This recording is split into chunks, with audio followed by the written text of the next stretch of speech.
Hey family, Pastor Willingham here, getting this day started talking about faith today from Romans 4 and 13.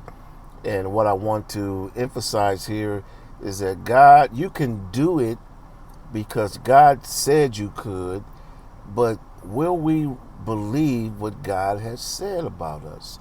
This is often the problem. You can achieve it, you can do it simply because God has already said you can. But the issue is, do you believe what God has said about you in terms of the promise of your life? Romans 4 and 13 reads, "For the promise that he, Abraham, should be the heir of the world, the father of many nations, was not to Abraham or his seed through law." And so the promise of Abraham's life was not through law, was not through worldly systems. It was not through his own thought, not through his own action, not through the work of people, but through the righteousness of faith. And the righteousness of faith is simply the word of God.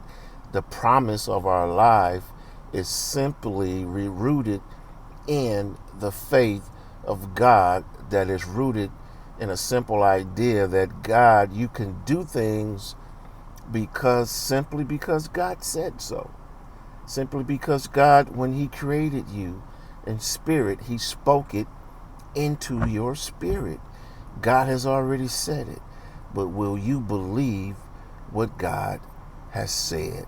And that's where your faith is in what God has already said about you before time, before you came into the womb, before you were born.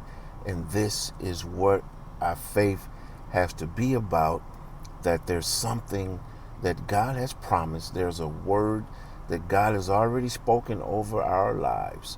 And if we just believe it, that's where our faith should be. Because God has already said it, but will you believe what God has already said?